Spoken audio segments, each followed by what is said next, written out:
Alright, mga Pisonet, ayan, mga Technomark. Yan, sa mga nakafollow kay Technomark, ito may share na naman tayong bagong pang malakasang Pisonet setup powered by F-Tech.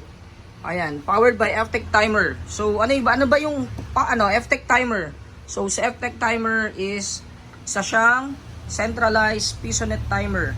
So pag sinabing centralized, isang Pisonet lang or isang timer lang ang kailangan mo para mapagana. Si client 1, si client 2, kung meron 3, 4, 5 hanggang max of 30 units, kayang-kaya niya i-handle. So unlike before, ang Pisonet natin, kada isang unit, isang coin slot. Tama, yun yung traditional na Pisonet. So ngayon, ito ipapakita natin na gumagana yung tinatawag nating centralized na isang Pisonet box, kaya yung multiple computers paganahin, one by one. So marami pa tong features, isa-isahin natin. So pakita ko lang yung demo kung paano siya gumagana. So ito si PC1, nakikita nyo. So ito yung application or ito yung dashboard ng client pagka-open ng computer. So before kasi, kapag nagpipisonet tayo, open natin yung computer. For example, si PC1, in-open natin. And then maghuhulog tayo ng coins, katulad ng ginagawa ko. So napansin nyo yung coins, bumabalik lang. It's because sa system kailangan ipindutin mo muna yung insert coin. So ayun, nag-insert coin ako. Ayan, nagka-counting siya. Kapag nag-insert coin ako, ayun na. So pumasok na yung coins and then nag-credit na 10 pesos. Nagbigay na siya ng oras, 50 minutes, and then done. So ayun na, gumagana na yung computer. And then sa kabila, ganun din. Ayan, maghuhulog ako ng coins. Hindi magdadagdagan ng oras. Pwera na lang kapag pinindot ko rin yung insert coin. So, pinindot ko na insert coin. Wait lang. Ayan, 5 pesos. So, ayan. Nag-insert coin tayo, and then done. So, ayan na, working na. 2 units sa isang Pisonet box, isang coin slot, centralized, napapagana niya lahat. So, ito, kadalasan tanong, unang-unang tatanong, baka naman daw nadadaya. So, ito, example natin. Mag-add time to, gusto mag-extend. Pag mag-extend, i-click mo lang yung F-Tech, double click, and then may makikita ka doon na add time. I-click mo yung add time. Pagka-add time, maghuhulog si customer, for example, 10 pesos. Naki-credit doon.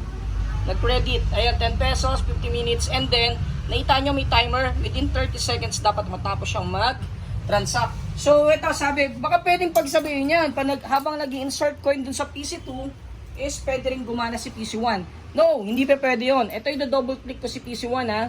At nakita nyo naman, nagta-transact pa tayo kay PC2. Meron pa tayong 10 seconds. Hindi, ulitin na lang natin.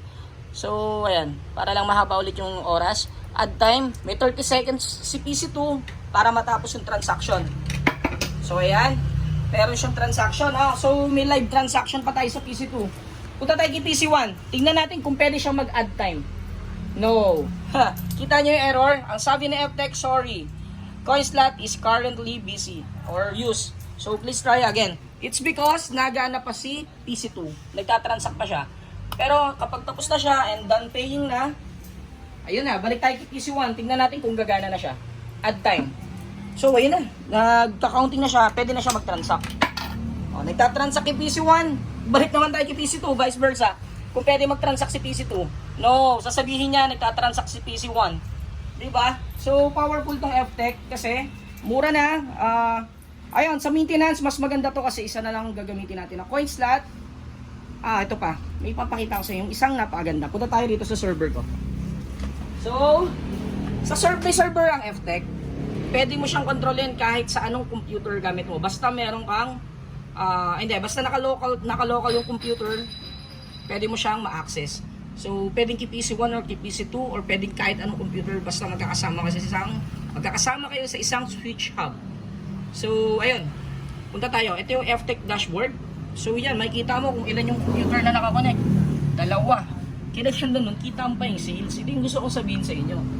Yan. Sa traditional ba may ganyan? Hindi. Manually mo bibilangin ng coins, di ba? Per unit. Kapag nag-coins out ka, dito hindi. Makikita mo kung magkano. Ayan, total sales.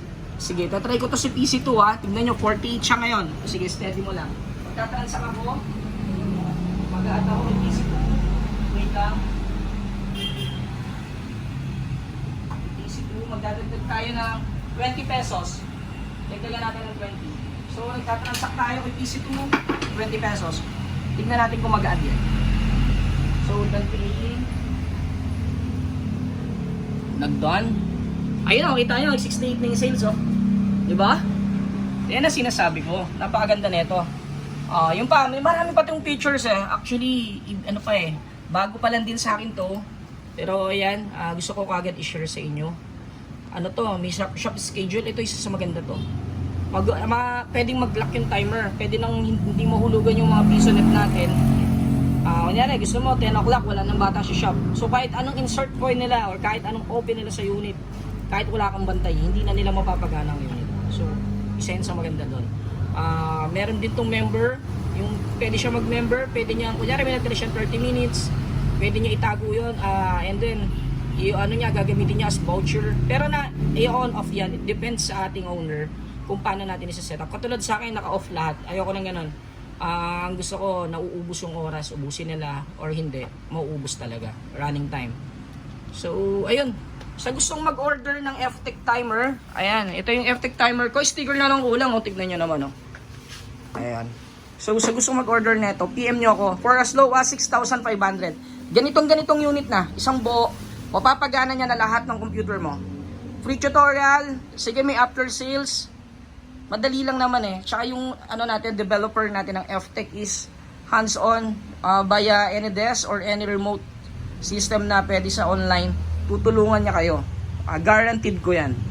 So, sa mga gusto mag-avail at gusto mag-upgrade, PM lang. Basta yung machine 6.5. And then, ayun, pinapagana siya bayalan. Kung dati naman namin network yung piso net nyo, etong machine lang, i-connect lang natin siya. At katulad nito, ito, nakakonect lang siya sa hub. And then, working na. Siguro may mga hindi pa ako nalalaman sa features niya, pero soon, gagawa tayo ng mas magandang review or mas mahabang review about FTech timer. Pero as of now, ayan. Ito actually, pan-deploy ko to. Binababad ko na ngayon. Titignan ko yung mga pwedeng maging errors. Pero as of now, wala eh. Kasi yung FTech, gamit ko na to as standalone or yung free lang nito. Yung free system lang. Ito kasi paid version. Kasi may license kapag centralized. So, ayan. PM lang. Salamat.